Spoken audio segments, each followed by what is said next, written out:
Está gravando. Boa noite, meus caros companheiros de viagem do ciclo de estudos Eureka 2025. Bem-vindo a mais uma rodada do nosso ciclo de estudos de autociência passo a passo. Passo de hoje sobre o estudo do livro Simples Assis. Muito bem. Eu vou, na aula de hoje, trazer um convidado especial para a aula. Então, antes de eu trazer o convidado, eu preciso ler um texto que eu escrevi recentemente na oficina. Aí eu vou... Deixa eu ver se está tudo certo aqui. Aí depois eu trago o convidado aqui para conversar com a gente. Vocês vão entender muito bem no começo. Vocês vão entender muito bem o que o cu tem a ver com as calças. A gente fala assim, né? A relação exata. Mas depois vocês vão entender com o andar da carruagem. Eu vou falar um pouquinho sobre o tema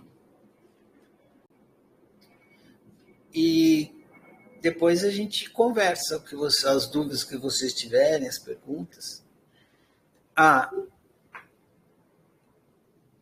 Eu acho que é importante eu já colocar o fone de ouvido. Vou colocar o fone de ouvido aqui para não dar BO. Isso. Aí deixa eu ver se conectou.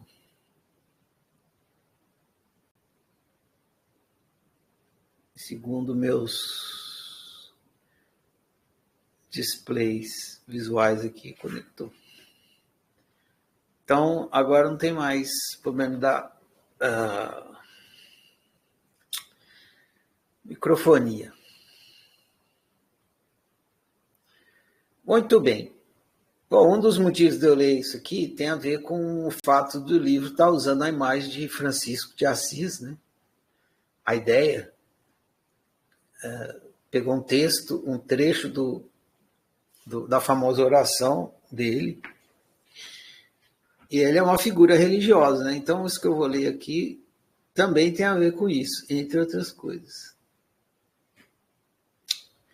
Esse texto é que eu escrevi recentemente, na Páscoa, não lembro que dia que foi a Páscoa, mas foi esses dias, chama Páscoa ao Pé do Espírito.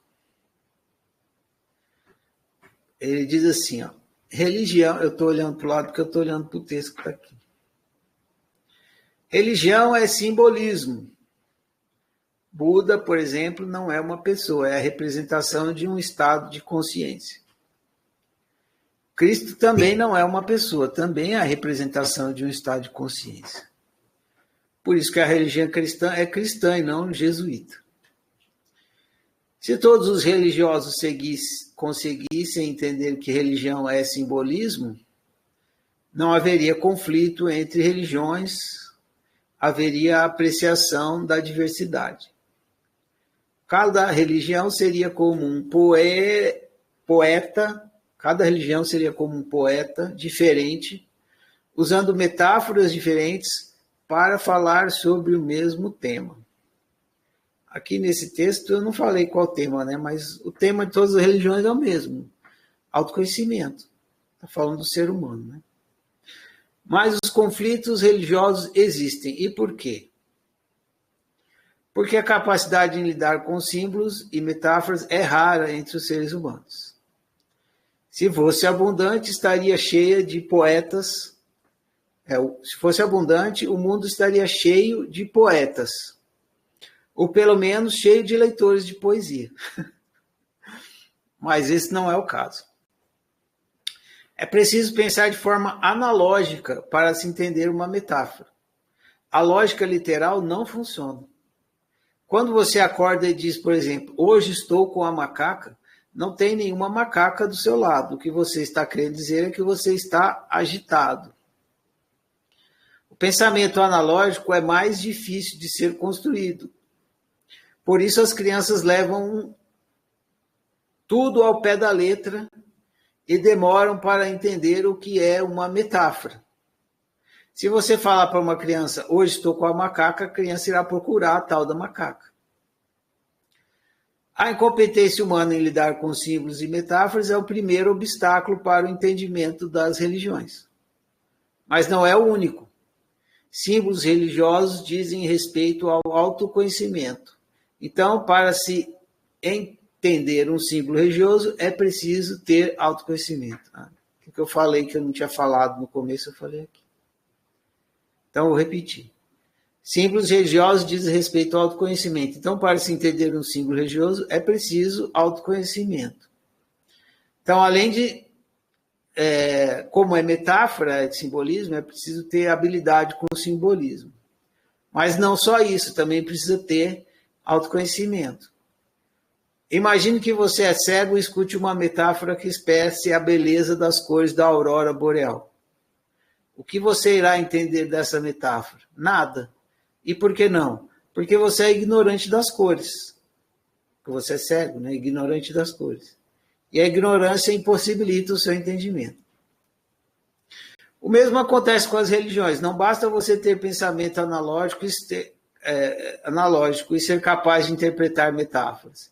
Você precisa de autoconhecimento para poder entender sobre o que o simbolismo e as metáforas religiosas estão falando. Esse é o segundo obstáculo para o entendimento das religiões. Você não tem autoconhecimento. Todas as religiões são cartilhas de autoconhecimento, falam sobre você para você. Mas como você não tem autoconhecimento, você não consegue entender o que dizem. Hoje, por exemplo, é domingo de Páscoa. A Páscoa representa uma etapa da jornada do autoconhecimento da realização humana. Aí aqui vai falar da Páscoa, depois quem quiser ler o negócio da Páscoa, lê o texto depois, chama Páscoa ao pé do Espírito. Aqui já está suficiente para a gente. Então, o que esse texto está querendo dizer? Que a gente não entende os simbolismos religiosos por dois motivos. Primeiro motivo, que eles são simbolismos, e a gente leva ao pé da letra. Ele não entende que é metáfora, ele não tem prática no entendimento de metáforas e simbolismos. Segundo motivo é que eles estão falando de uma coisa da qual a gente desconhece, que é nós mesmos. Os simbolismos religiosos estão falando da natureza humana, do que é o ser humano. E como a gente não tem autoconhecimento, eles falam e a gente não entende nada do que estão falando. Pelo contrário, a gente acha que eles estão falando de coisas externas, coisas factuais e tal, e não é. Muito bem, e por que que eu falei isso? Para chamar o nosso convidado aqui de hoje, que vai nos apresentar um simbolismo religioso. Mas lembre-se, é um simbolismo. E eu vou trazer ele para falar sobre esse simbolismo para a gente, porque ele vai ser útil no entendimento do tema do Simples Assis. Ele também é uma figura religiosa. Se tudo der certo, vai ter áudio e vídeo aí. Se não der certo, vai ter só vídeo sem áudio. Aí vocês me avisam, aí eu vejo o que eu posso fazer aqui. Outra coisa é que eu peguei o vídeo no YouTube. Então, se tudo der certo, para você que está assistindo aí, o YouTube não vai bloquear esse vídeo por direitos autorais. Mas com aqueles robozinhos do YouTube são bastante espertos, pode ser que não bloqueie. Aí o que o YouTube vai falar? Ele vai falar para eu cortar essa parte do vídeo, senão o vídeo não dá para assistir. Aí eu vou lá e vou cortar. Aí você vai ver, pulou.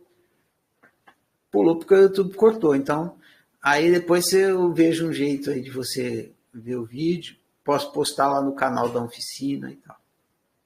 Beleza? Então, o nosso convidado vai nos falar hoje sobre uma metáfora religiosa. E Deixa eu ver um negócio aqui.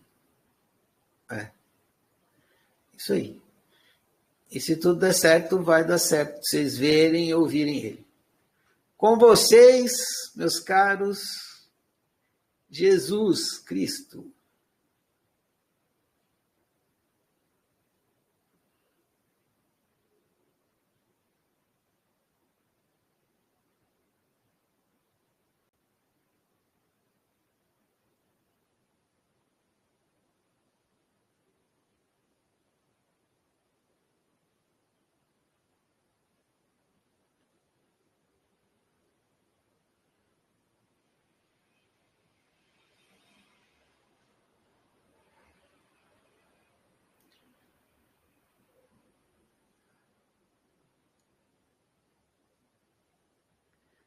Ah, peraí.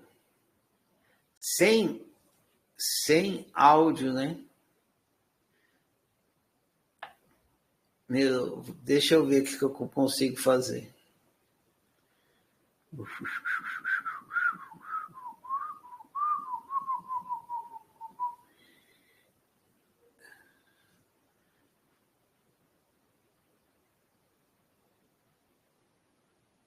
Peraí.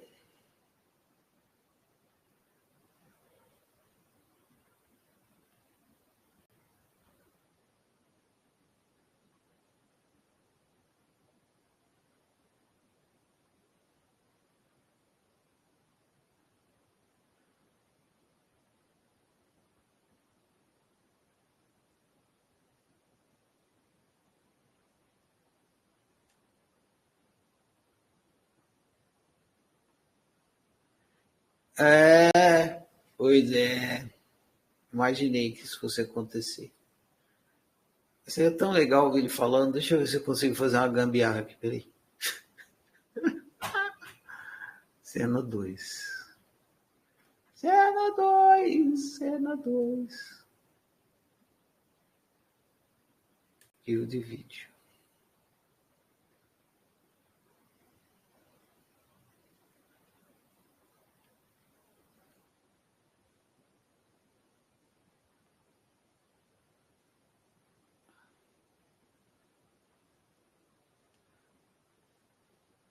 Não! Para.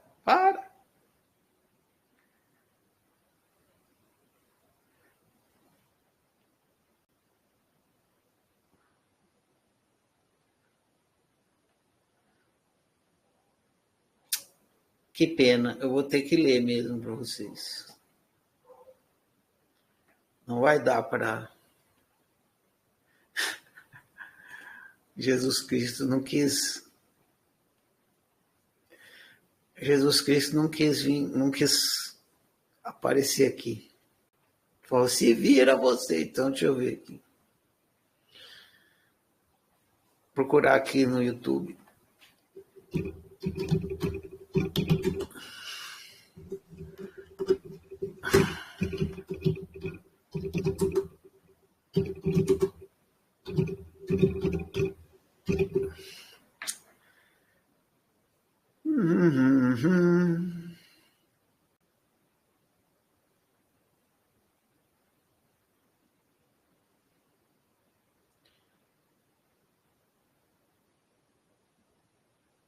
Vou ler o original aqui. Tal como Jesus estava falando. E também será com um homem que, ao sair de viagem, chamou seus servos e confiou-lhes os seus bens.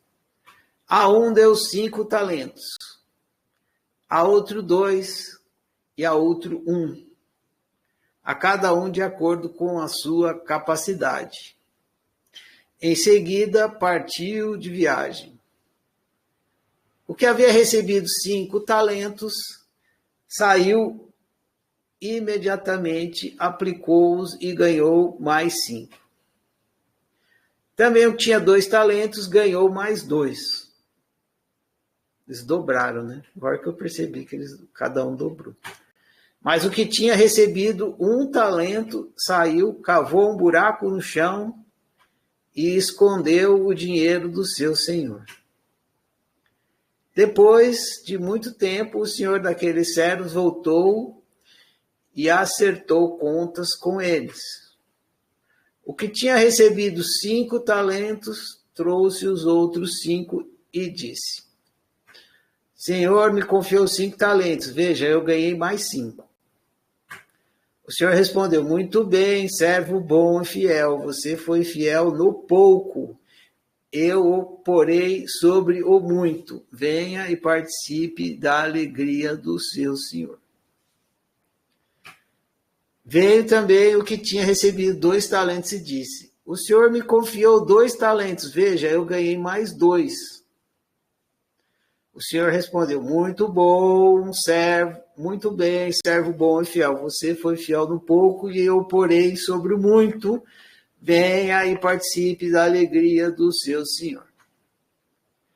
Por fim veio o que tinha recebido 1 talento e disse: eu sabia que o senhor é um homem severo que colhe onde plantou e junta onde não semeou. Que colhe onde não plantou e junta onde não semeou. Por isso tive medo, saí e escondi o seu talento no chão. Veja, aqui está o que lhe pertence. O senhor respondeu: servo mau e negligente. Você sabia que eu colho onde não plantei e junto onde não semeei? Então você devia ter confiado o meu dinheiro aos banqueiros para que, quando eu voltasse, o recebesse de volta com juros. Tire o talento dele e entregue-no aos que têm 10. Entregue-no ao que tem 10, pois a quem tem mais será dado e terá em grande quantidade, mas a quem não tem, até o que tem lhe será tirado. E lance fora o servo inútil nas trevas, onde haverá choro e ranger de dentes. Pronto. Chocante, né, gente?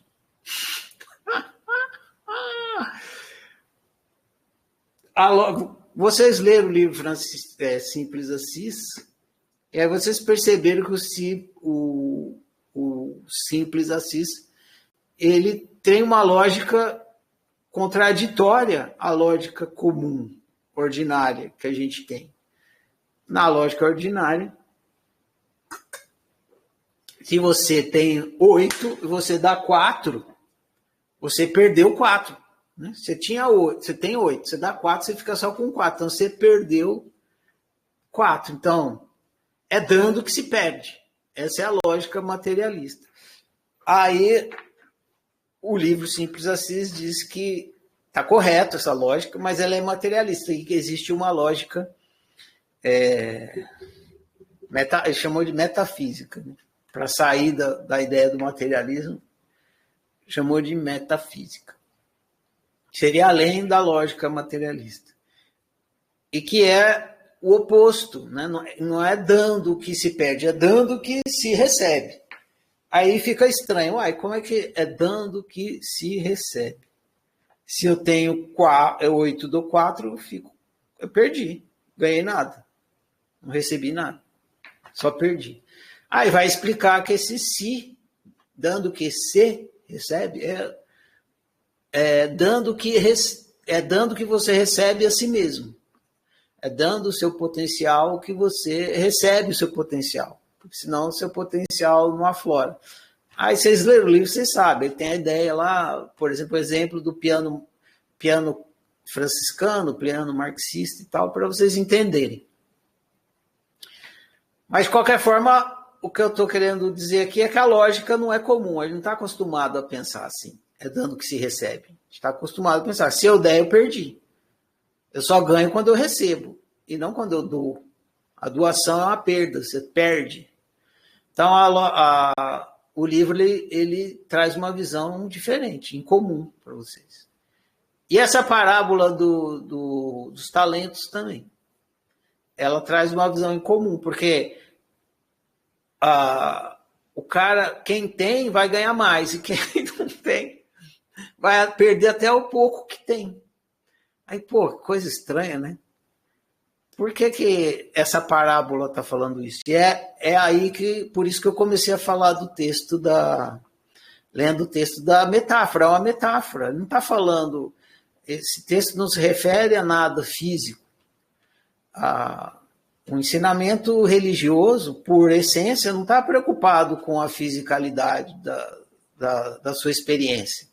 Ele sabe que a sua experiência tem uma fisicalidade, mas a religião, ela não está interessada, porque a fisicalidade acaba. A religião está ligada com o transcendente, né? Com o que o livro simples assim chamou de metafísico.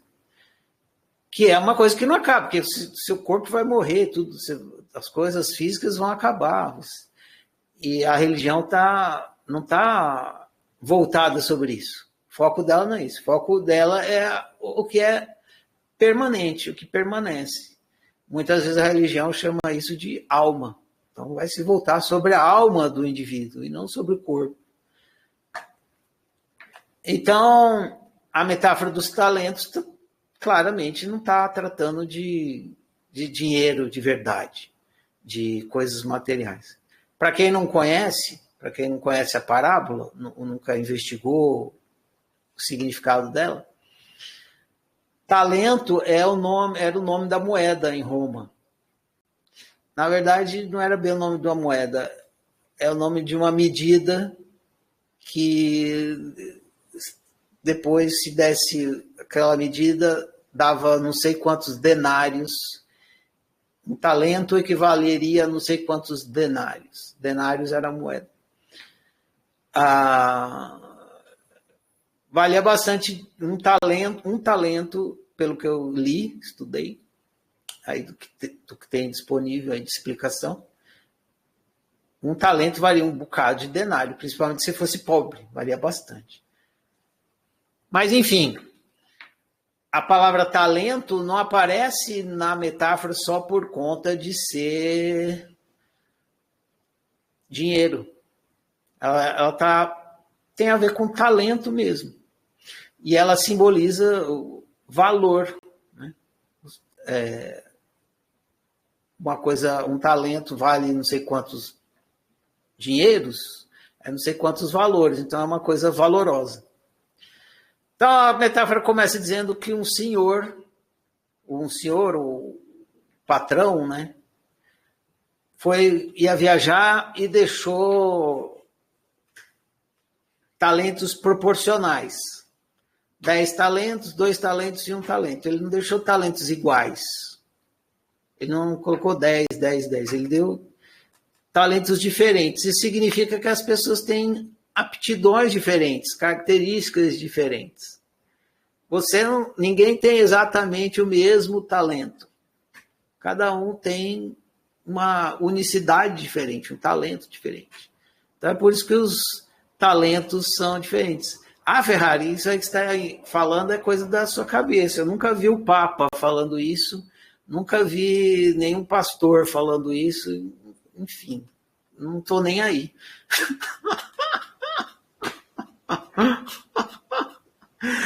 É da minha cabeça, é a minha leitura. Quem quiser que faça outra, eu estou fazendo a minha. E eu estou fazendo essa para vocês entenderem como é que tem a ver com a leitura, com o que está no livro Simples Assis. Então, eu não gosto muito de trazer coisa religiosa, você fala, mas isso aí deixou de ser autociência, virou religião. Não é que é uma metáfora que ajuda a entender. É autociência. Sua autorrealização é autociência. E as religiões falam de autorrealização e autociência também. Claro que falam. Então, estou ajudando você a abrir uma metáfora religiosa aí. Bom, o senhor vai sair e deixa lá os talentos diferentes. Por que diferente? Porque cada um tem uma unicidade diferente. Não é uma unicidade igual. Daí, aquele que recebeu 5 talentos, dobrou. Aí fez virar 10. Ganhou mais 5. Aquele recebeu 2, deu mais 10. Aquele recebeu 1, em vez dele multiplicar o talento, o que ele faz? Ele cava um buraco e enterra o talento. Esse que é o ponto-chave da metáfora. Ele enterra o talento. O talento ficou enterrado. O que é esse talento enterrado? É a pessoa enterrando a unicidade dela, enterrando o potencial dela. O seu talento é o seu potencial. Esse senhor que sai e volta é o seu ser. É como se ele te colocasse dentro da experiência humana e deixa você... Ele não está separado. O seu ser não colocou você dentro da experiência humana. É ele que está dentro da experiência humana. É o ser que você é que está dentro da experiência humana. Mas é o simbolismo, tudo é metáfora. Então, o ser entra na experiência humana, ele esquece que ele é um ser. Então, assim, é como se o ser saísse de viagem. A consciência sai de viagem, vai embora. Vem um adormecimento. Só que esse ser que está ali dentro da experiência humana, ele deve desenvolver o seu talento. Deixar o seu potencial aflorar. Ou seja, se autorrealizar. Praticar o sim para mim. Né? Deixar o seu potencial, que a sua realidade seja imagem e semelhança de si. Seja a realização do seu potencial. Isso é fazer os talentos multiplicarem. Agora, tem aquele ser que entra na experiência humana, em vez de se autorrealizar, aí ele fica com medo, tal, não sei o quê, né? Não, a história, dá para a gente lembrar também da história da cigarra e da formiga. Né? Aí ele fica lá, não, vai vir o inverno, é difícil, e ele enterra todos os talentos dele. Ele não aflora, não desabrocha. E ele acha que ele está fazendo negociação, porque eu não vou perder nada. Não é? Porque quando você pega os seus talentos e vai colocar eles assim para render, é que nem você aplicar dinheiro no mercado econômico. Tem aplicação de risco, não é? Tem aplicações, tem aplicação de alto risco, médio risco, baixo risco, baixíssimo risco. Baixíssimo risco é você pega a sua aplicação, pega o seu dinheiro e põe dentro do colchão. É aplicação de baixíssimo risco.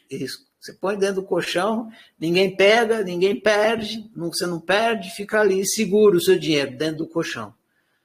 Risco nenhum de perder. Mas também não rende nada. E se você vai ficar... Para render bastante, tem que ser em aplicação de alto risco, mas vai ser arriscado. Vai ser arriscado. Você vai tentar e pode ser que não dê certo. Aí você vai ter que tentar de novo, até que uma hora que funcione e tal. Então, tem aplicações de alto risco e aplicações de zero risco. Então, aquele que pegou o dinheiro e enterrou, pegou os talentos e enterrou os talentos, foi na aplicação de zero risco. Zero risco, não perdi nada. Não perdeu, mas também não ganhou. E como a metáfora não está falando de ganhar dinheiro, porque uma metáfora religiosa não está nem aí por tanto dinheiro que você vai ganhar, não é? O objetivo da religião não é te fazer rico. O objetivo da religião é te fazer religado a você mesmo. Religar. Religião é isso. Religado a si. Esse é o objetivo da religião, que você se religue ao seu ser, à sua essência, à sua unicidade. Então, não está preocupado de você ganhar dinheiro, ganhar talento, multiplicar. Quer que você aflore o seu potencial. Agora, se você não se coloca para fora, você continua preso por dentro, que nem está explicando no livro Simples Assis. Se você não se doa, não faz investimento de alto risco, você não ganha nada. Ah, mas eu não perdi. Beleza, você não perdeu, mas também não ganhou. É igual o piano marxista. Um piano marxista que não toca nenhuma música é o cara que enterrou o dinheiro. piano marxista, não vou tocar nenhuma música, eu não vou gastar energia, zero de energia que eu vou gastar, beleza. Mas também você não vai ouvir nenhuma música, não vai sair nenhuma música de você. Então, se você não investe, não faz investimentos de alto risco, não se coloca para fora, você continua preso por dentro, seu potencial não aflora. Você não se autorrealiza. E o objetivo da brincadeira é a autorrealização. Mesmo que a sua autorrealização tiver a ver com você ser rico, é a autorrealização que importa e não ser rico. Por exemplo, ganhar muito dinheiro tem a ver comigo, tem a ver com a minha honestidade. Beleza. Mas você se autorrealizou e o dinheiro foi porque você se autorrealizou, surgiu o dinheiro, é a consequência. E então você precisa se doar.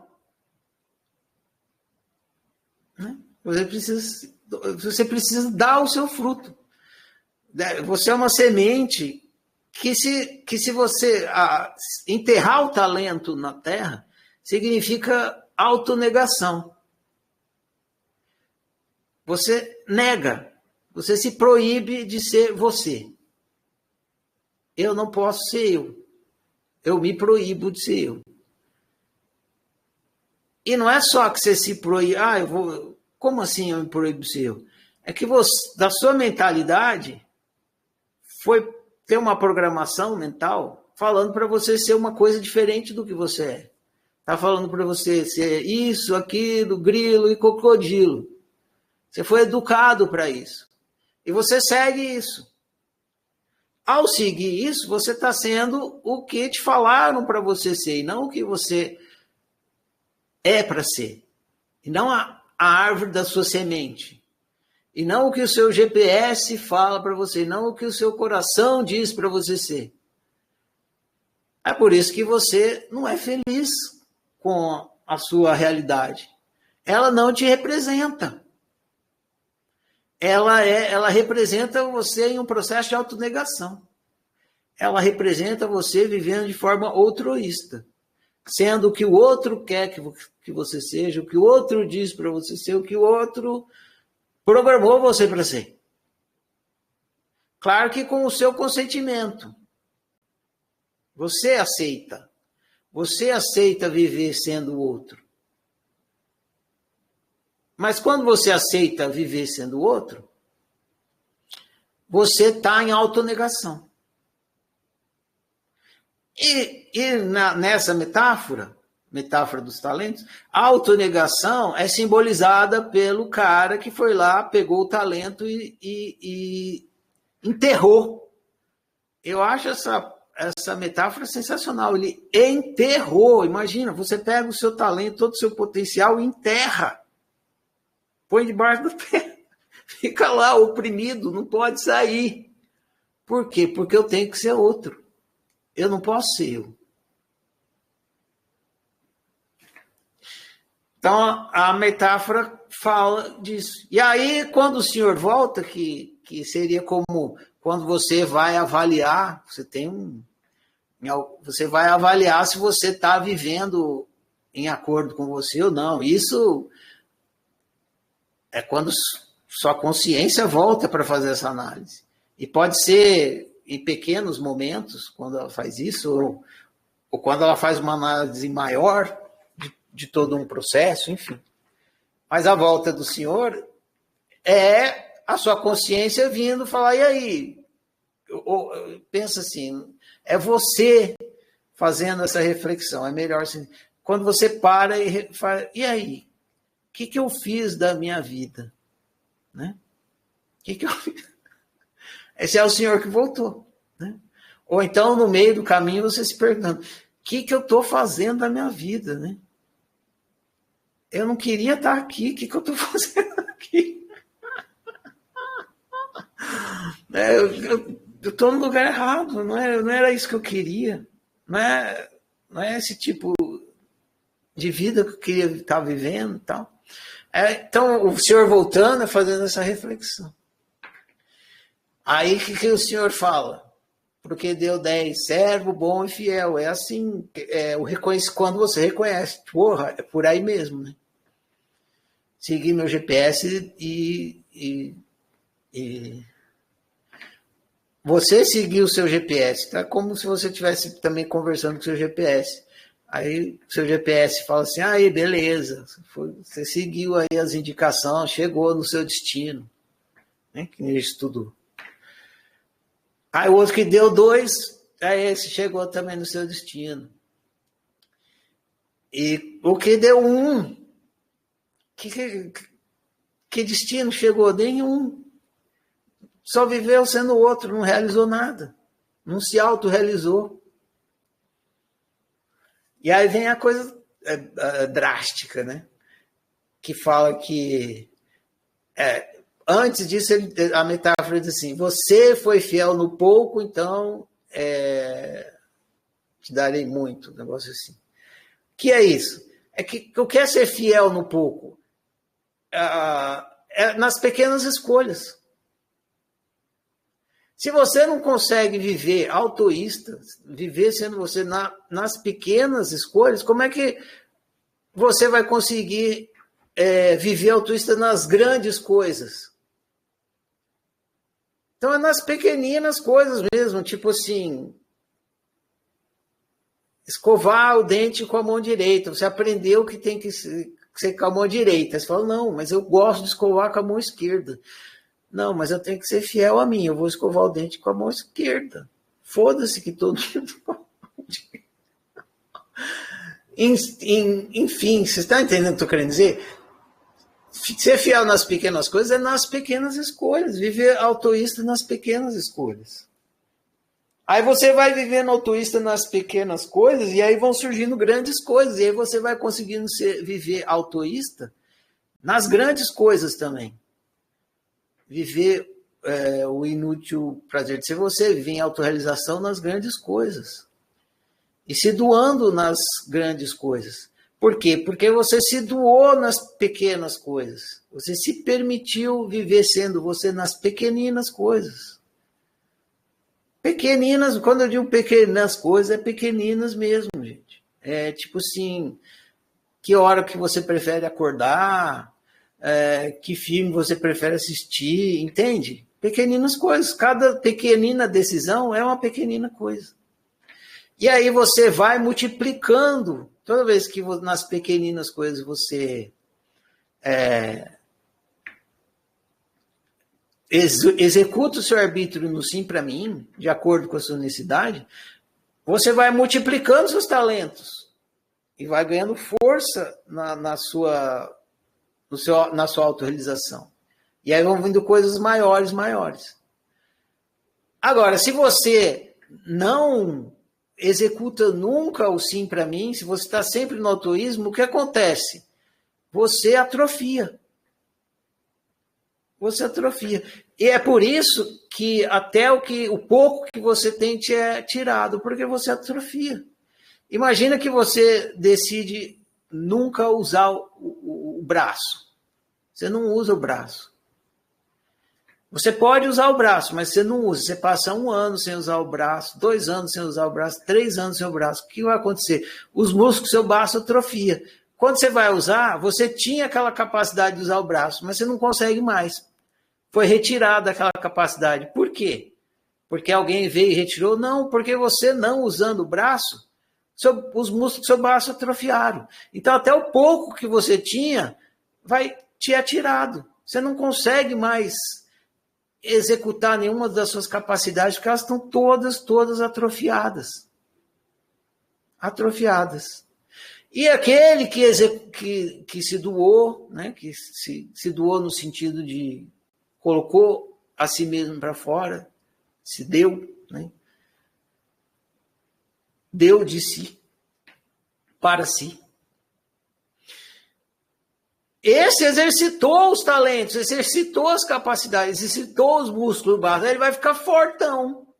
É por isso que cada vez ele tem mais, porque ele está fazendo o oposto do atrofiamento, ele está no desenvolvimento. E aí, quando você atrofia, que você perde totalmente sua conexão com a sua unicidade, com o seu ser, que você está totalmente atolado no outroísmo, você vive muito mal.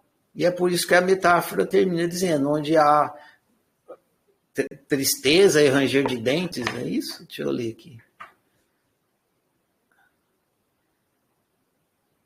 Há trevas, choro e ranger de dentes. É o mal viver, né? Se você vive no outroísmo, você vive mal. É trevas, tristeza e mal viver. Então está aí explicada a metáfora dos talentos. E qual a relação da metáfora dos talentos com o nosso estudo do Simples Assim? Está na cara, né? É dando o que se recebe. Então você precisa colocar o seu talento, o seu potencial, as suas capacidades para fora, incondicionalmente. Porque senão você não vai receber isso, o produto delas saindo para fora. Muito bem.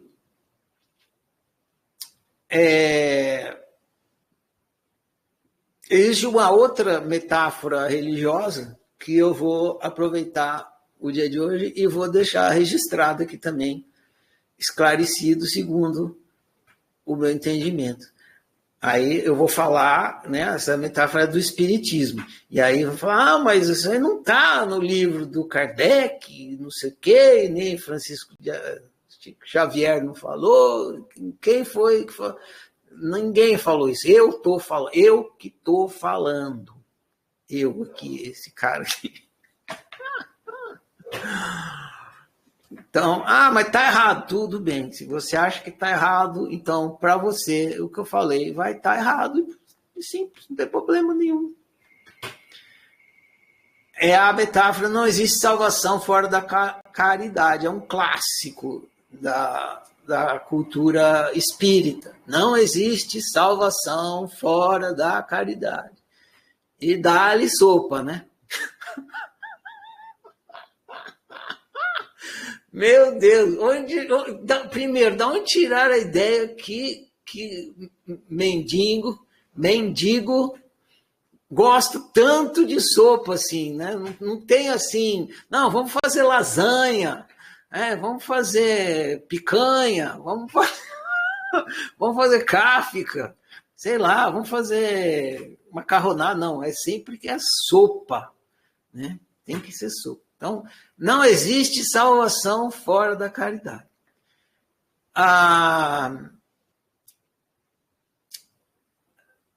oração de Francisco de Assis, se não me engano, ela chama a oração de caritas também, porque caritas tem a ver com caridade. Então, tá ligado ali.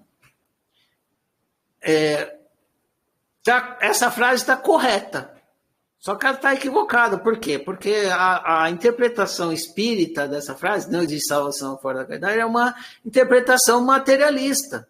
Para você se salvar, você tem que fazer muita sopa. Se você passar sua vida fazendo sopa e distribuindo sopa, você vai para o paraíso. Caso contrário, você está fudido, não tem salvação para você. Não existe salvação fora da caridade. E caridade é você fazer sopa. Estou meio que zoando, né? Caridade é você dar, mas está ligado a coisa mais. Caridade é você ir lá, cuidar do enfermo, dar alimentação, dar suas roupas e tal. Tudo coisa material. E a religião, volto a dizer, a religião, a função da religião não é que você seja rico, próspero, filho. Não tem problema nenhum isso, mas não é esse o objetivo de uma religião, porque a religião está ligada às coisas do espiritual.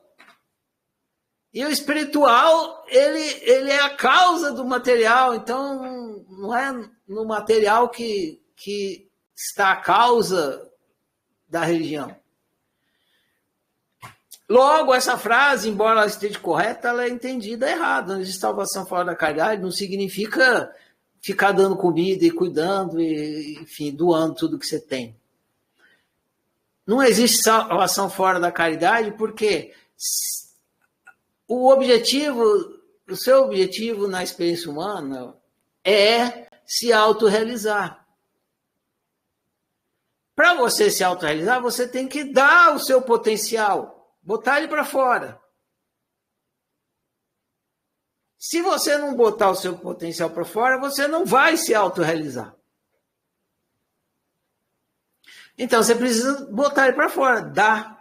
É dando que se recebe. Você se dá e aí você se recebe. Você se dá e você se recebe.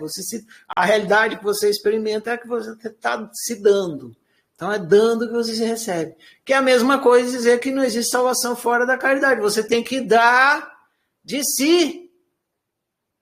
Senão, você nunca vai se realizar. A salvação é você se autorrealizar.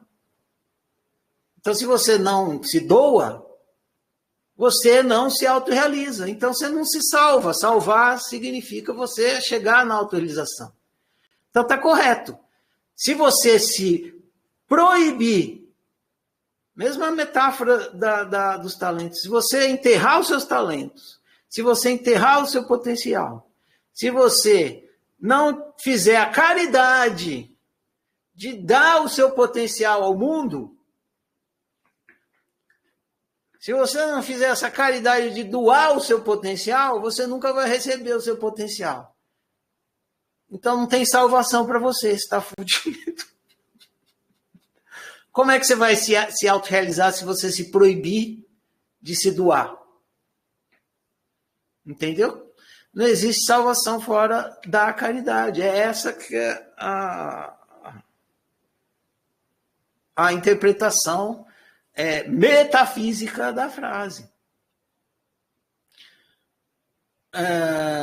Tá aí, explicado mais uma. Agora eu vou contar uma história para vocês.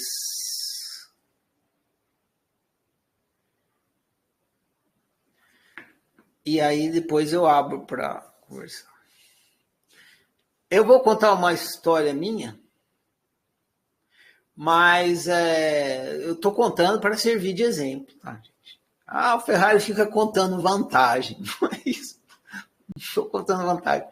É para exemplificar. E a pessoa com quem eu posso falar de maior propriedade sou eu mesmo.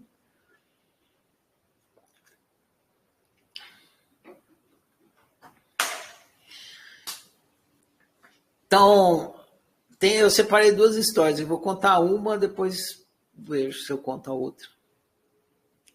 Essa história é da época que eu era estagiário. Eu fiz propaganda, eu fiz faculdade de comunicação social e depois me especializei em propaganda.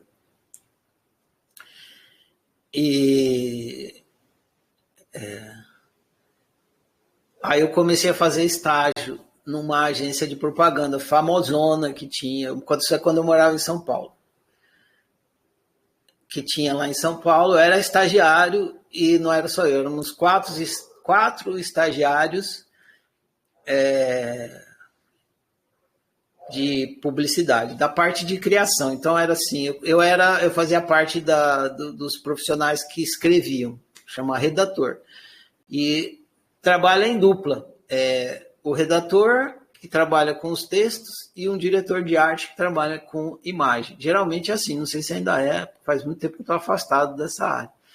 Então éramos duas duplas numa mesinha redonda no meio da sala da agência, na parte de criação. E aí os profissionais tudo ali, com seus computadores e tal, com as mesas bonitonas, e nós quatro numa mesinha pequenininha.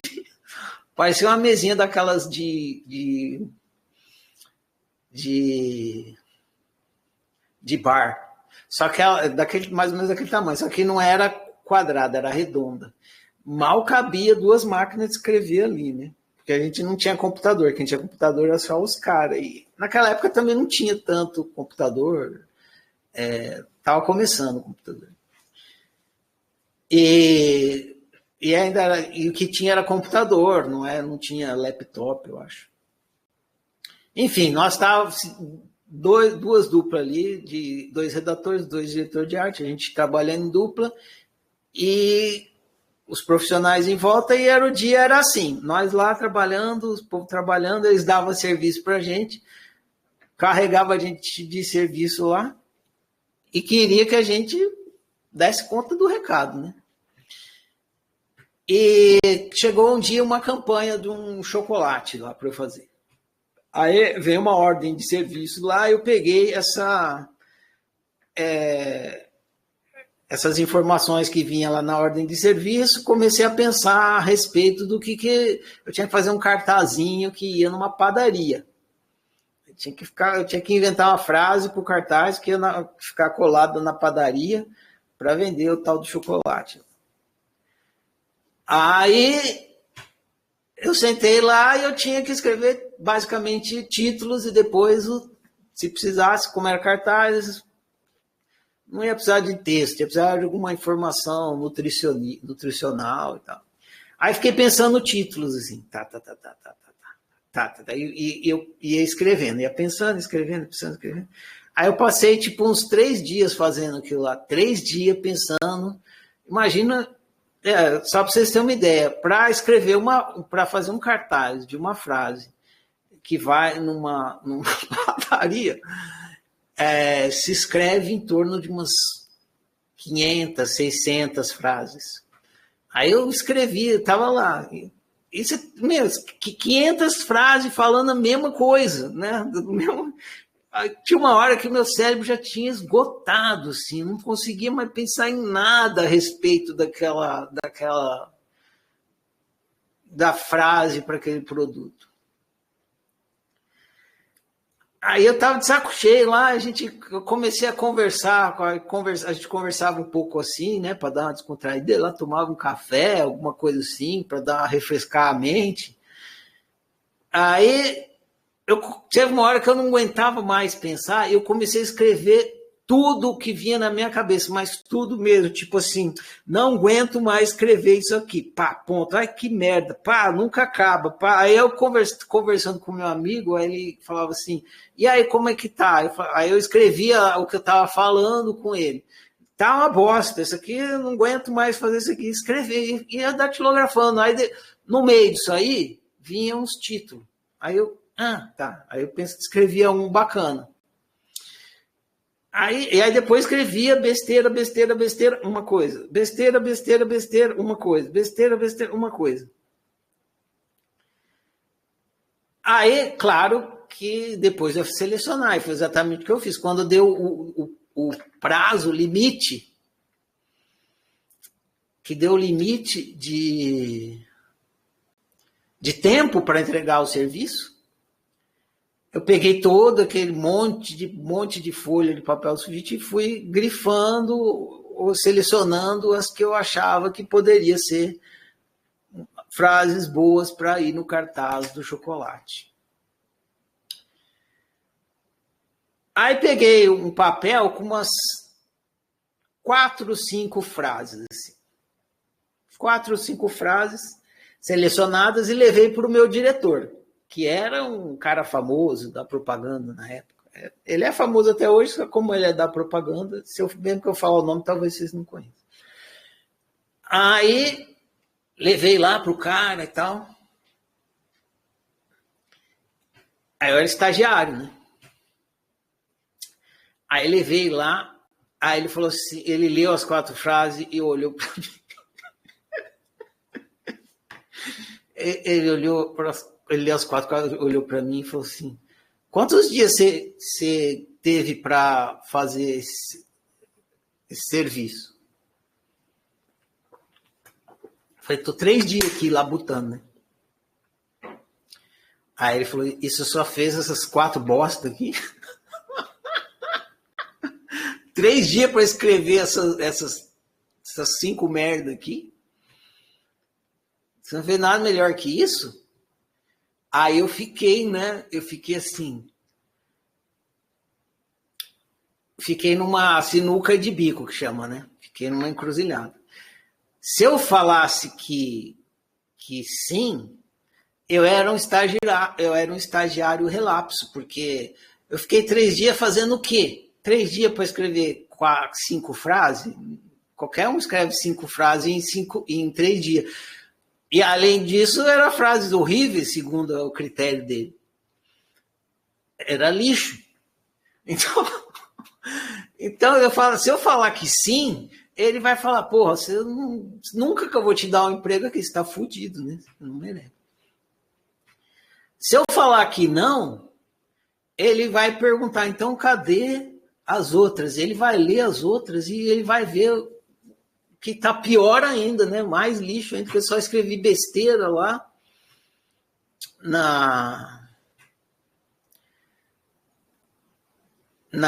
naquela história. Mas pelo menos, se eu falar que não, ele vai saber que pelo menos eu sou um trabalhador.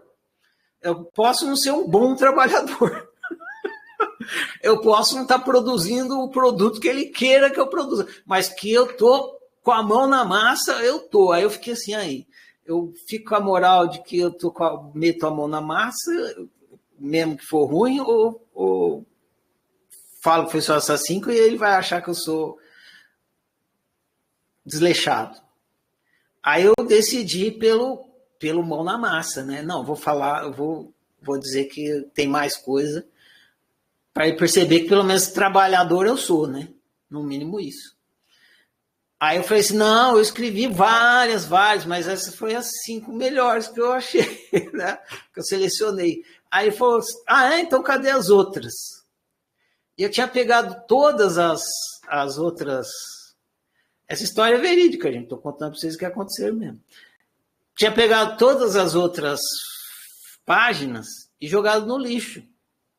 Que eu selecionei as 5 melhores, peguei tudo o resto e joguei no lixo. Aí eu falei, e agora? O que eu falo pro cara? Cadê os outros?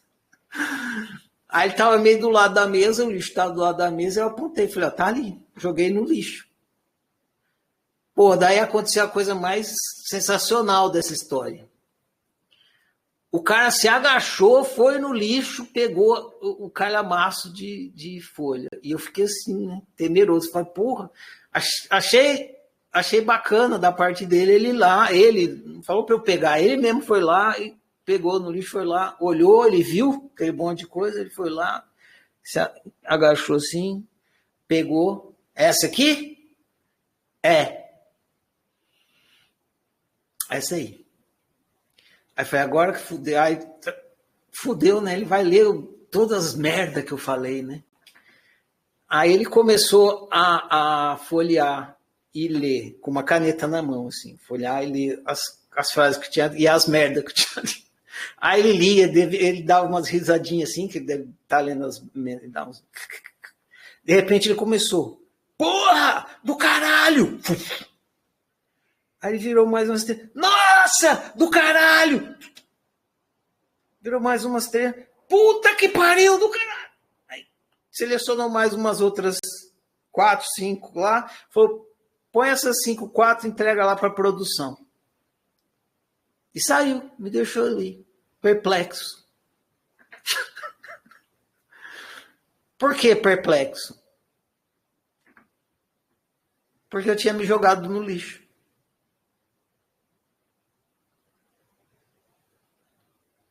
Eu tinha me jogado no lixo. Por quê? Porque eu selecionei o que eu achei que iriam gostar e não exatamente o que eu gostava. Eu ficava olhando para a frase assim, falei, pô, é legal mesmo, como é que eu não vi? Como é que eu não vi que essas eram as frases boas? E as frases que ele selecionou foi a que eu escrevi menos, as que eu estava menos preocupado em acertar. Eu escrevi assim, tipo, achei engraçada, interessante, sei lá. Achei uma frase bacana e escrevi ela, porque eu estava escrevendo tudo que vinha na cabeça também. E estou contando essa história porque ela também tem a ver com isso, né? A gente seleciona a nossa doação. Isso eu vou dar Isso eu vou dar porque o outro vai gostar. Isso não, porque o outro... Isso eu não estou falando só no que você fala, mas no seu comportamento. Eu vou me comportar, fica selecionando o seu comportamento. Vou me comportar assim, porque aí o outro vai gostar, e não sei o que.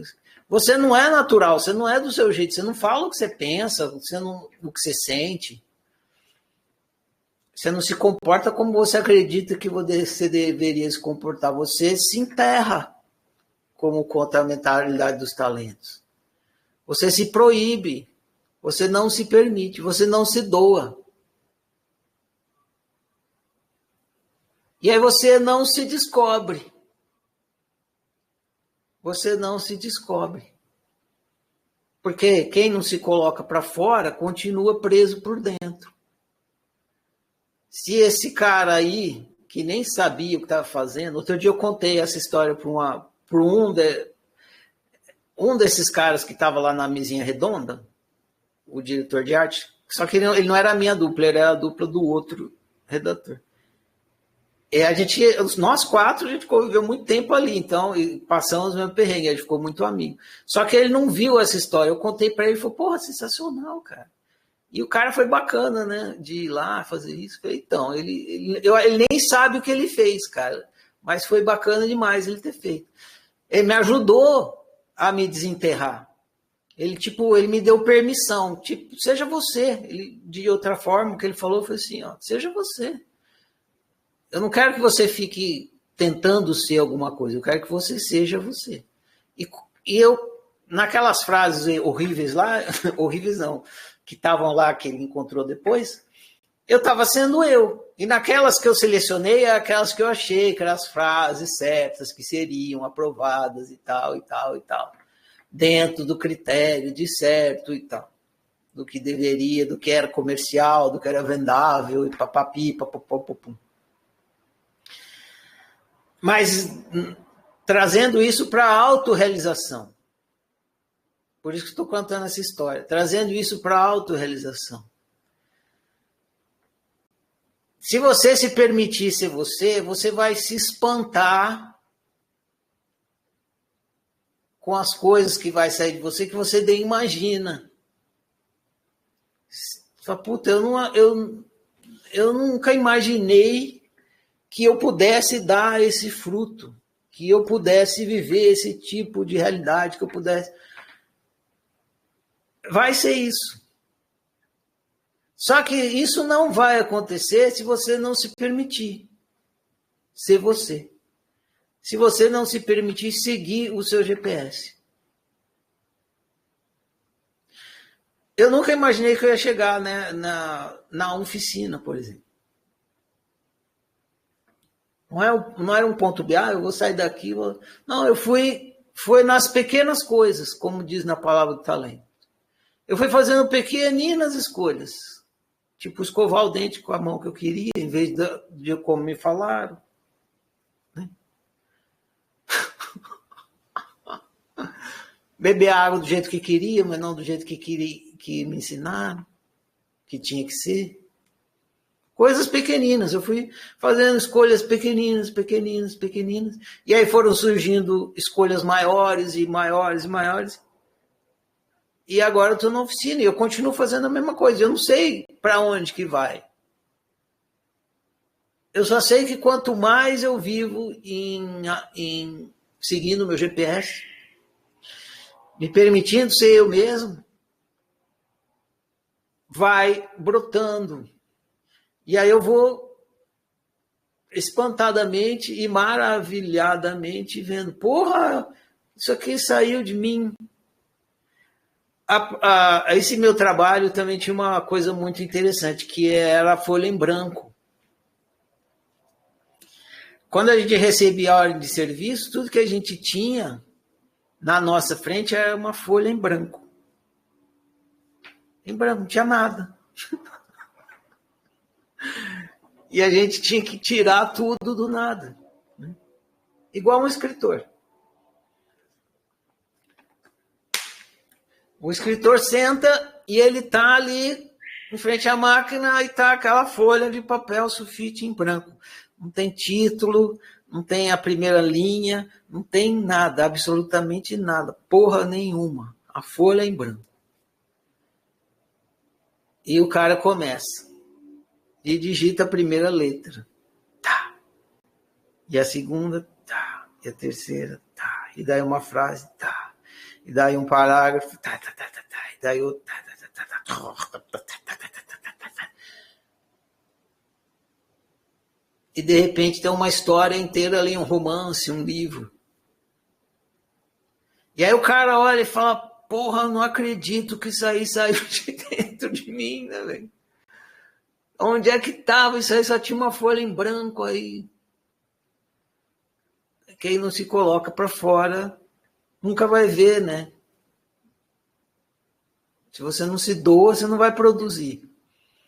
Se não produzir, você não recebe o fruto do seu potencial. Seu potencial não se realiza. Então, nessa profissão também tinha muito isso. Todo dia era uma página em branco. E todo dia aquela página em branco estava preenchida com alguma coisa. Porque a gente sempre pode doar alguma coisa da gente. A gente sempre pode botar alguma coisa da gente para fora. Qualquer coisa. Mesmo que fosse aquelas 5 frases horríveis que falou que estava uma bosta, mas saiu. Não foi em branco. Entreguei um papel em branco para ele. Então, essa aí também, essa história também, eu estou juntando aí com a metáfora dos talentos para dizer, se permita ser você. Se permita dar. Você vai chegar na autorrealização, você não tem ideia. Você não tem a menor ideia do que é você autorrealizado. Não tem. Mas a hora que você chegar lá, você vai falar, porra, era isso, velho. É muito louco. Você vai caminhando, é igual você fazer uma viagem de olho fechado, vai caminhando. Quando você chega, você fala, porra, era aí mesmo. Então, uma frase, selecionei aqui também para falar para vocês, uma frase que eu uso bastante na oficina, tá lá no livro, né? Vocês viram o videozinho? Sem economia, porra! Tá se economizando para quê? Para levar talento pro caixão. Vai chegar no caixão cheio de talentos, assim, ó. Todos os talentos atrofiados lá no caixão. Sem economia, porra. Essa frase, sem economia, porra, vou contar a história para vocês também. Adoro contar a história, né? Me divirto. Tem um aluno da oficina que ele não se permitia, ele estava vivendo altruísta, ele não se permitia ser ele mesmo. Ele estava enterrando os talentos dele, e ele percebeu isso, ele percebia isso, estava percebendo. E um dia a gente estava fazendo um processo de análise que tem entre veteranos, e aí ficou claro para ele, né? Durante o processo de análise, ficou claro para ele que ele estava se economizando. Ele estava se economizando à toa, né? Porque se economizar para quê? Né? Tinha que nem o Francisco de Assis diz, o simples Assis. Quanto mais você dá, mais você recebe. Então, por que você está economizando? Dá seu tudo, né, velho? Aí ficou claro para ele. Aí, no processo de análise, eu peço para a pessoa fazer uma frase que faça ela lembrar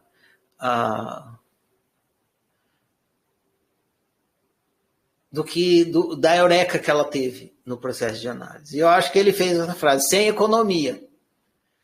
Eu acho que a frase dele era sem economia. Eu que acrescentei o porra, porque eu sou boca suja, né? Eu falei, é isso aí, sem economia, porra! E aí ele também, aí ele se entusiasmou e começou, sem economia, porra. Aí eu falei assim, e tinha alguma coisa a ver assim com ele, o pessoal no condomínio que ele morava, ele se sentia censurado pelas pessoas, alguma coisa assim. Aí eu falei assim, pedi para ele gravar um áudio falando a frase. Aí ele falou, sem economia. Eu falei, não, fala com força, sem economia, porra. Ele, sem economia, porra. Ele foi na janela do condomínio, ligou o celular e gritou assim pro condomínio inteiro, sem economia, porra! E aí ficou essa frase. Eu achei tão bacana que depois eu fiz a música, sem economia, porra. Então é isso, gente. Sem economia, porra, tá se economizando para quê? O que eu tinha para falar, eu já falei. Se vocês tiverem perguntas, só levantar a mão ou quiser conversar, estou à disposição agora.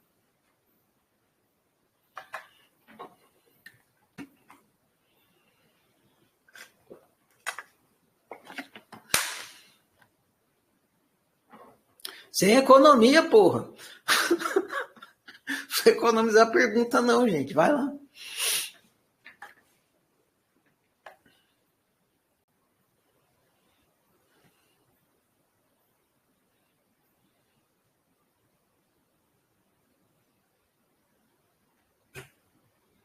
Não?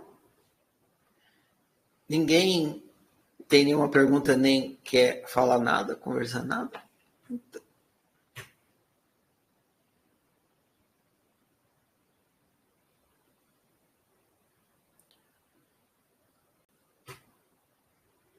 Então tá bom. Vou fazer um dole uma, dole duas, dole três e fica encerrada a conversa.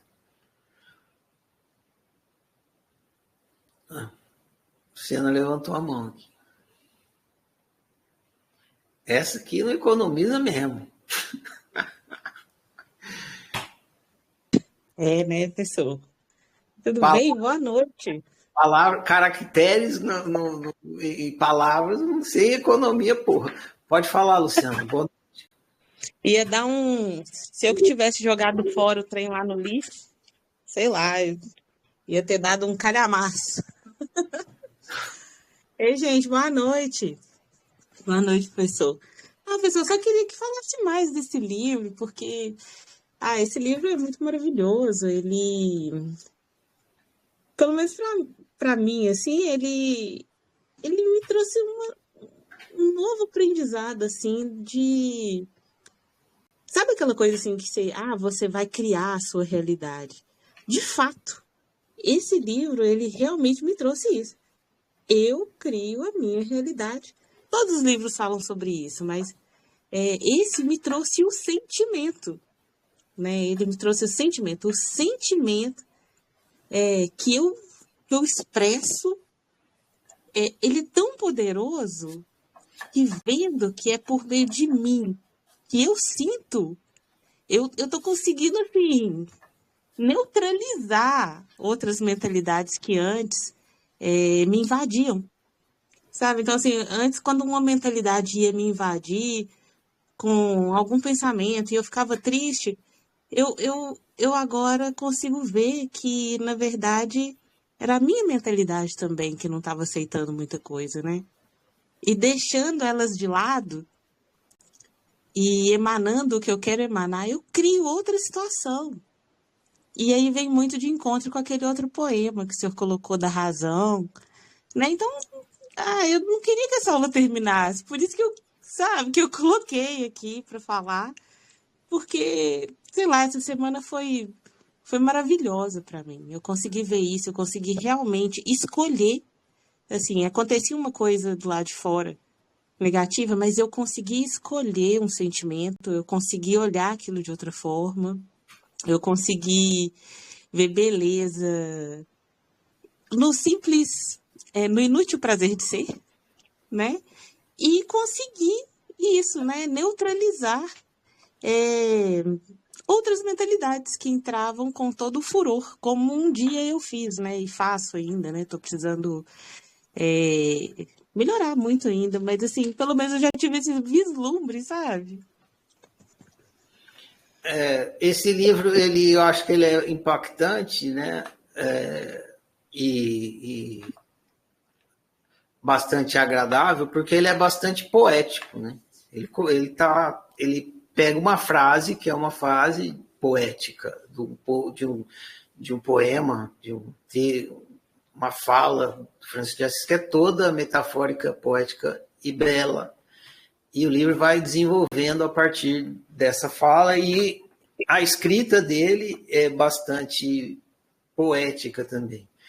Agora, ele aparece no momento certo, porque vocês conseguem entender a metáfora que está ali, o simbolismo, porque vocês fizeram todo um caminho do despertar existencial, passando lá pelo entendimento do ser, da fábrica da realidade, do tic-tac. Então, aí você consegue ler um livro como o Simples Assis, e aí a autociência que está ali, que você já estudou e já entendeu, ela surge de uma forma metafórica, poética, e com a beleza impressiona, deixa marcas. É por isso. Se ele aparecesse antes, não daria certo.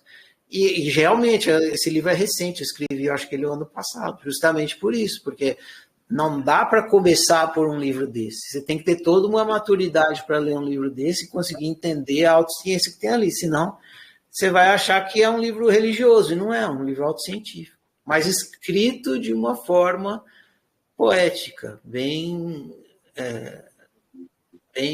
sentimental e humana. Embora é um livro existencial que está tratando de espiritualidade. É isso. Agora, não vou ficar me repetindo aqui no que o livro falou, porque o livro falou muito melhor do que eu posso falar dele agora, já está lá registrado. Mas é porque ele é muito transformador. Realmente, eu lembro, gente, quantas vezes eu já li essa oração? E aí a gente lê, fica muito supérfluo, fica muito superficial quando você lê sem esse entendimento, né, que a Uma Oficina traz. Ele fica totalmente... A gente fica assim, mas como que eu vou fazer isso, mas com verdade? Porque uma coisa é você ler aquele texto acreditando, igual, né, a Oficina ensina. Acreditando em tudo, acreditando na religião, acreditando na bondade do outro, que você tem que ser bom, porque senão você vai para o céu ou para o inferno. Uma coisa é você ler aquilo com essa mentalidade toda religiosa e tudo. Outra coisa totalmente diferente é você ler esse livro depois da passagem, né? Do estudo pela oficina, porque ele transforma. Não é só... Porque antes, quando eu lia, eu estava querendo fazer aquilo que São Francisco de Assis fez ou falou, e eu não ia conseguir fazer nunca. Porque, primeiramente, que eu estava fazendo pelo motivo errado. Agora não. Eu estava fazendo pelo altruísmo, né? Agora não. Agora ele trouxe essa oração realmente de forma autoral, né? De forma autêntica, com essa visão da consciência, né? Para a nossa criação da realidade. Para eu criar a minha realidade. Uhum. Se vai afetar o outro depois, beleza, mas assim, ele está falando da minha realidade. O que eu vou sentir, como que eu vou transformar de fato a minha realidade, né? Então, nossa, eu achei toda a diferença, eu achei ele muito... Eu achei ele, assim, sabe, como sei lá, uma faca muito afiada, assim, que cortou, assim mesmo, e entranhou o ensinamento, assim, muito, muito sutil. Só agradecer mesmo, muito obrigada. Dispõe. Os livros mais legais da oficina, os que eu mais gosto, são os livros que não estão no ciclo de estudo, são os livros extras. Quando eu escrevi o Simples Assis, primeiramente ele era um livro extra, eu ia deixar lá como um livro extra. Ele não ia entrar no ciclo de estudo. Mas daí eu falei, não, vou colocar, porque tem um bagulho aí que vai ajudar o povo. Aí eu coloquei. Mas é que no livro extra não precisa ser tão didático. E é muito diferente você ler uma bula de remédio. O didático é como se estivesse lendo uma bula de remédio. Porque quando eu tenho que explicar uma coisa didática para vocês, tem que falar 1 mais 1 igual a 2. É chato, né? Tedioso, coisa, instrução, assim, super científica. Aí, mas se põe muita metáfora, vocês não estão preparados, vocês não entendem nada, né? Se vocês lerem meu site de literatura, tudo que está na oficina está lá. Só que ninguém entende. Aliás, esse foi um dos motivos. Eu comecei escrevendo literatura e ninguém entendia. Eu falava, porra, ninguém... Aí eu pegava, eu explicava o poema. O que esse poema significa? Eu ia lá explicar o poema. Na hora que eu explicava o poema, a pessoa entendia. Aí que eu fui me tornando um autocientista. Eu parei de escrever poema e comecei a escrever só a explicação, porque ninguém entendia o poema. Ai, enfim, mas é isso aí. Ana, depois a Daphne. Pode falar, Ana. Boa noite, Ferrari, boa noite a todos. Boa noite. Na verdade, eu entrei aqui para dizer que o bizu que você deu, porque até então, né, autorrealização, eu particularmente pensava num todo, né, numa coisa grande. E o bizu que você deu das pequenas coisas para chegar lá foi, assim, excelente, né? Pequenas coisas. Eu nunca pensei em me autorrealizar com pequenas coisas. Sendo altruísta, deixa, tá bom, deixa para lá. Então, eu acho que eu agi muito assim, e esse seu bizu aí para insistência de me autorrealizar, né? Começando com pequenas coisinhas, tipo que você botou flores num caminho. Então, queria agradecer, que foi top. Foi muito top isso daí. Valeu. Eu vou contar, eu me lembrei de uma história agora, eu vou contar para acrescentar, pra vocês entenderem. Valeu. Tá. Tinha uma vez, no começo da oficina, uma vez estava conversando com um rapaz, e ele estava também num processo de análise, e ele estava angustiado, aí eu fui conversar com ele, né, para ele entender, né, por que tanto sofrimento, por que ele sofria tanto. O sofrimento dele era assim, ele era casado, ele amava os insetos, basicamente isso. Por algum motivo, ele tinha amor pelos insetos. A gente, em geral, a gente vê um inseto e já quer logo aniquilar, né? Pega aquela raquete. Pega aquela raquete de matar pernilongo, né? Choque elétrico. Né? Aí vê um bichinho, já pisa na parede, amassa e tal. E ele não.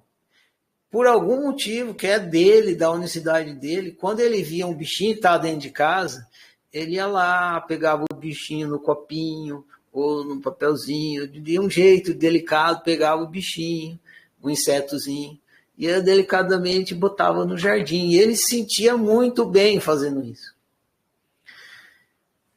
Só que a esposa dele, não era esposa ainda, ele era noivo, achava que era uma besteira enorme, que ele era um tonto de ficar fazendo isso. E ele não conseguia ser de outro jeito. Então ele tinha que fazer escondido. Porque se ela pegasse ele resgatando um bichinho, um insetozinho, e botando no jardim, lá vinha bronca, ela enchia o saco do cara e tal. E ele estava angustiado, porra, não estou fazendo, né? Não estou fazendo mal para ninguém, por que ela não me deixa eu, né, cuidar bem dos insetos do jeito que eu gosto? E daí o processo terapêutico foi para ele descobrir isso, que a angústia dele vinha dele, tá se obrigando a ser de um jeito que não tinha a ver com a necessidade dele. Ele amava os insetos, porra. Desculpa aí, eu amo os insetos, né? Aí ele entendeu isso e aí ele tinha que começar a assumir isso, né? E aí o processo dele, hoje em dia eu não sei mais para que lado ele tá, mas eu lembro de encontrar ele algumas vezes assim, na cidade, porque ele já não participa mais da oficina, ele é daqui de Uberlândia.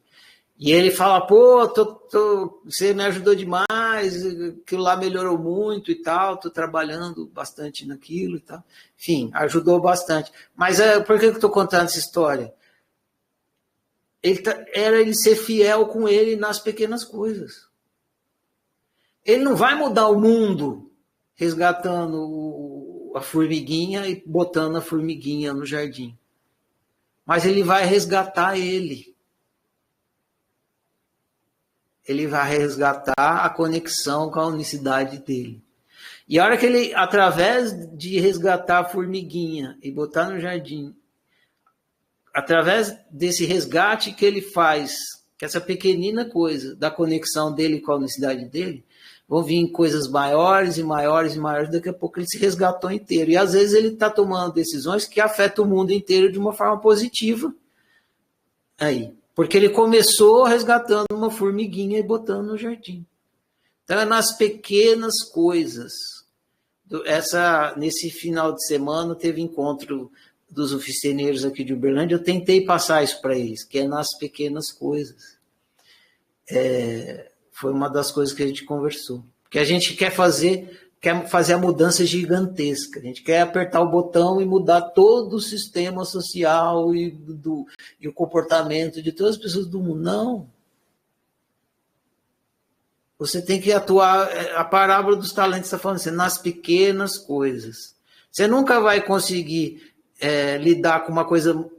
Se você não conseguir se resgatar, viver altruísta, na formiguinha, como é que você vai conseguir com o elefante?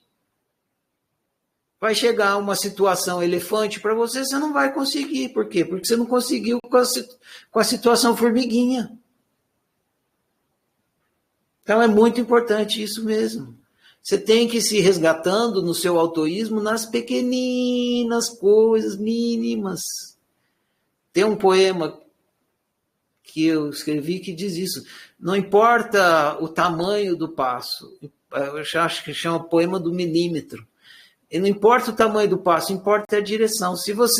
Que adianta você dar um passo de 1 quilômetro na direção errada?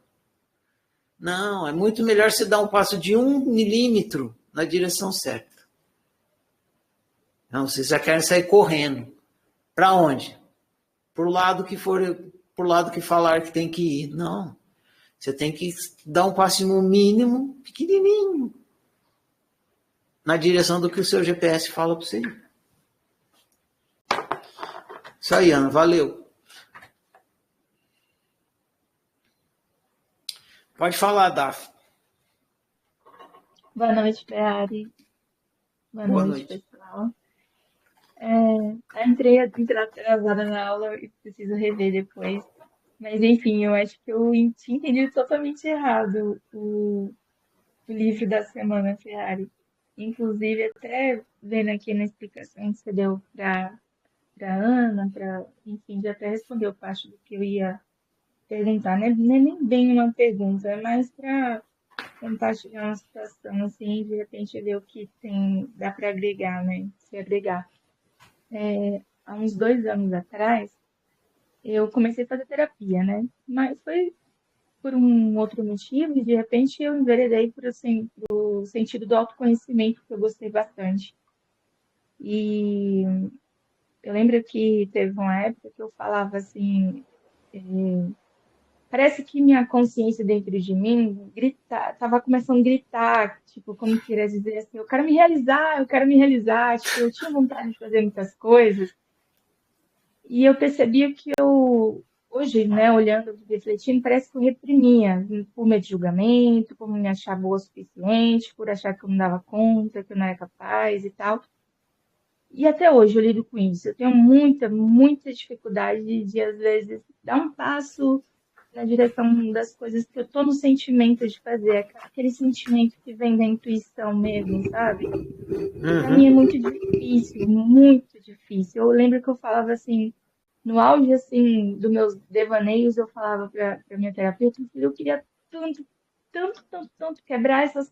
É como eu me sentisse acorrentada, querendo sair do casulo para voar, e eu não consigo, é como se tivesse alguma coisa me prendendo, sabe? Eu falava pra ela, eu queria tanto que tivesse um botãozinho de virar isso, e eu saí daqui, muito difícil, Ferrari, tipo assim, não sei se você consegue me entender assim, ou se você já teve algum caso de algum aluno que talvez possa compartilhar comigo.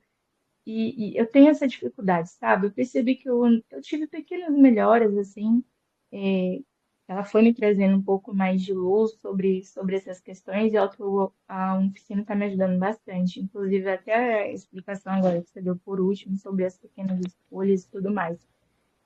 E é isso, o que é que você tem a dizer? Que eu te entendo, eu sei exatamente o que está dizendo, já me senti assim. E realmente essa vontade, né, de, tipo, eu não poderia acordar amanhã e eu acordasse e tudo que está me prendendo ficasse no dia anterior. Também já senti essa vontade. Muita gente que está ouvindo a gente aqui vai falar, porra, eu também sinto. Mas não tem como acontecer por milagre, não vai acontecer por milagre. E não é de uma vez, é como se fosse uma lista telefônica. Você não consegue pegar uma lista telefônica e rasgar ela de uma vez. A lista telefônica é o seu altruísmo. O que nos impede da gente viver em autorrealização é o altruísmo.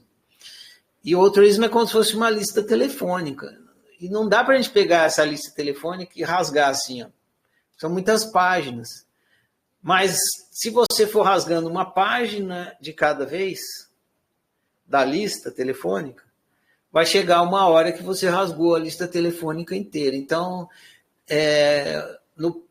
esse processo de se libertando das amarras, para usar essa metáfora, ele é feito através da autoanálise e você vai avançando de passinho em passinho no processo de autoanálise e essas amarras vão se soltando e você vai se libertando do seu altruísmo. É isso. Valeu, Ferrari. Obrigada. Disponha.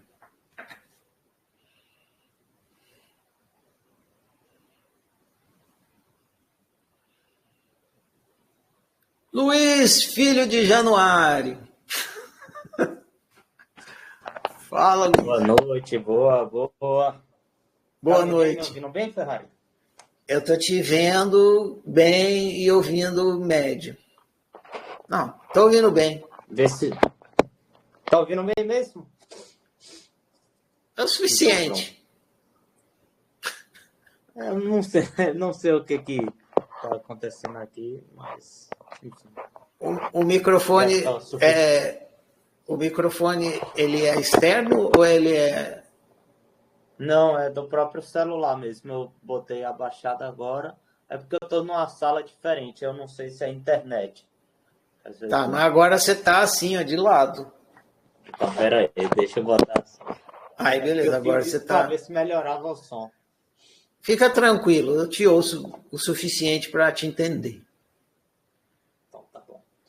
Ferrari, eu entrei um pouco depois também na live.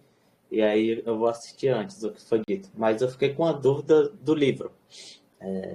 Que é na parte de que o universo joga a favor da sua autorrealização. Eu, assim, a princípio, antes eu discordava no sentido de que achava que não jogava a favor da minha autorrealização. Só que hoje em dia,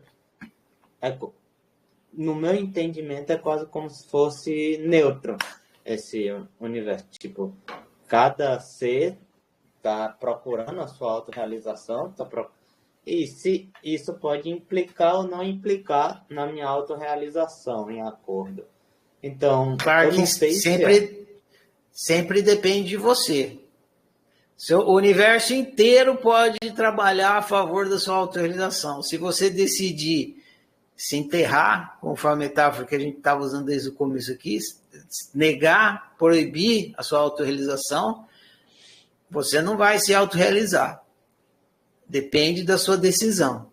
Então, influenciar não é determinar. Então, o universo ele pode influenciar você na sua autorrealização, mas ele não vai determinar. Quem determina é você. Internet. Agora pensa assim, tem várias reflexões que você pode fazer sobre isso. Primeira é a seguinte, imagina um grupo, vamos reduzir o universo a 10 pessoas, um grupo de 10 pessoas, tá bom? Você tá me ouvindo? Travou aí, né, Luiz? Não tô te ouvindo. Tá parado a sua imagem, congelou aí.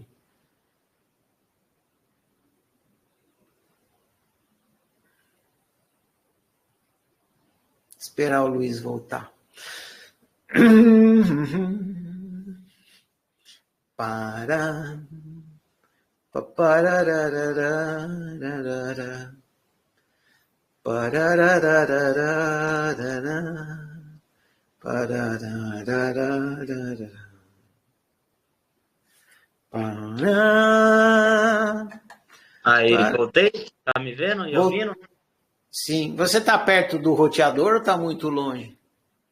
Eu tô um pouquinho longe, mas aí eu tô no 5G, então tá tranquilo.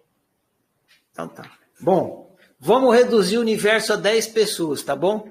Certo. Para criar um modelo, uma imagem de pensamento. Você faz parte dessas 10 pessoas, tá bom? Ok. Então, o universo são 10 pessoas, você é um desses integrantes do universo, que são 10 pessoas. As 9 pessoas dentro do universo, que é constituído de 10, estão trabalhando, estão num processo de autorrealização, estão vivendo de forma autoísta. Como que vai ser o seu comportamento dentro desse grupo? De que forma esse grupo vai te influenciar? Vai me influenciar na mesma direção de autorrealização. Exatamente. No mínimo, eles vão te inspirar, né? Sim. Essa é uma maneira que você pode pensar. O universo inteiro conspira para a minha autorrealização. Se todos os integrantes do universo estão buscando a autorrealização, toda vez que você olha para o universo e vê o universo em processo de autorrealização, isso te inspira a autorrealização. Essa é uma coisa, mas não é exatamente esse o ponto. O ponto-chave é o seguinte: imagina que o universo é um corpo. Esse é o exemplo que está no livro. O universo é um corpo, certo? Um organismo. Um corpo. Esse corpo está indo para a autorrealização. E aí você pode pensar a autorrealização como sendo assim: esse corpo ele começou como um feto, e ele está se desenvolvendo até ele chegar a se tornar um corpo adulto. Beleza? Esse processo desse corpo, que era um feto e se torna, é um feto que é um potencial para um corpo adulto e se torna um corpo adulto, o corpo adulto é o corpo realizado, o feto é o corpo potencial. Beleza? Uhum. E caiu meu fone de ouvido aqui. Bom, tomara que não dê microfonia aqui, porque seu som saiu na caixa. Acho que acabou a bateria aqui ou desconectou. Qualquer coisa eu muto enquanto você fala, que aí não deve dar microfone.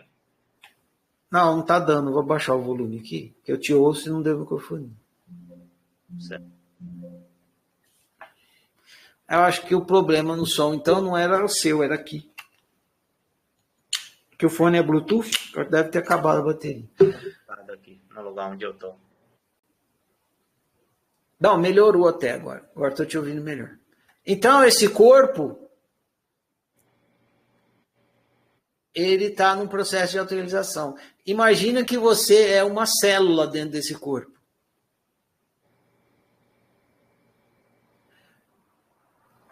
E todas as células do corpo são o universo. O que todas as células do corpo que tipo de influência todas as células do corpo vão fazer em você? Entendi, vão me direcionar para o mesmo caminho de autorrealização. Por quê? Porque para elas é mais benéfico. Não. Porque a sua autorrealização é a autorrealização delas.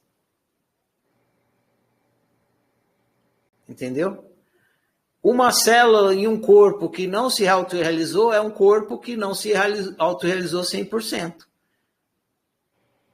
Vamos supor que você é 1% desse corpo. Se você é a célula que não se autorrealizou, esse corpo está 99% realizado, falta você. Então, todas as células têm interesse que você se autorrealize, porque a autorrealização sua é delas, que vai ser 100%. Então, a sua autorrealização é a autorrealização do universo, porque você é um ser do universo. Entendi agora, entendi o raciocínio. Mas ainda assim eu fiquei com a dúvida, Ferraz. Porque assim, quando eu ouço muito isso, que o universo joga a seu favor, normalmente em outras bolhas, o pano de fundo parece ser de que tem uma terceira entidade, uma terceira pessoa que está construindo a minha realidade. E aí eu fico um pouco nessa dúvida de não cair nessa, eu vou chamar de fantasia, porque eu não acredito muito nisso, mas eu entendo o seu raciocínio aí. Como é que eu faço para não diferenciar isso daí? Então, não caia, não acredite nesse. Tem dois raciocínios aí, o meu e o outro, certo? Certo. O meu é óbvio. Sim. Eu só botei em forma de raciocínio, mas se você pensar, essa é a lógica de todo o sistema. Todas as partes do sistema querem que o sistema inteiro se desenvolva. Isso é óbvio. Qualquer sistema é assim. Porque a autorrealização de uma parte do sistema é a realização do sistema inteiro. Essa é a lógica que eu estou te explicando. Aí tem outra lógica. Desconsidera a outra e considera essa, que é óbvio. Simples assim. Entendi. Ô, Ferre, mas assim, uma dúvida. Eu fiquei com dúvida. Aí eu vou perguntar. Claro. Dentro dessa lógica da autorrealização como um todo, tudo aquilo que acontece na minha experiência, que eu julgo como negativo, seria nessa direção também de autorrealização? Exatamente. O que a gente não entende é que às vezes a gente pega a frase e a gente entende assim, que seria talvez a frase, o pensamento equivocado está falando. Tudo conspira para o meu bem. Está errado. Ficou óbvio agora para mim. Foi isso que eu falei. Tudo conspira para a sua autorrealização. E se o seu sofrimento for conspirar para a sua autorrealização, então que você sofra muito. Entendeu? Entendi. Agora ficou óbvio. É isso. Tudo conspira para a sua autorrealização e não para você ficar rico. Então é isso. Agora ficou esfregado na minha cara a obviedade. Obrigadão, Ferrari. Disponha. Valeu. Meus caros e minhas caras, algo mais? Dou-lhe uma. Dou-lhe duas. Dou-lhe três. Valeu. Vamos então ao encerramento aqui. Agradeço as perguntas, agradeço a oportunidade dessa conversa, agradeço se vocês estão aqui me ajudando a eu executar a frase do simples assim, né? Vocês ficam aqui na minha frente, eu vou podendo falar e vou recebendo o que eu estou falando também. Então, agradeço a oportunidade dessa interação, a nossa conversa e vamos prosseguir. Vou falar, vocês vão estudar, próximo passo do Círculo de Estudos, um livro chamado Quem. Também é bem bacana esse livro. Tem um equívoco aí no autoconhecimento E o livro Quem é para esclarecer esse equívoco, lendo o livro, esse equívoco, espero que ele fique esclarecido. Aí vocês vão ler o livro, vão ver eu lá explicando o equívoco, espero que fique esclarecido. Vou falar a declaração, fica encerrada essa nossa conversa e a gente prossegue. Eu honro e celebro eu honro e celebro você, eu honro e celebro nós.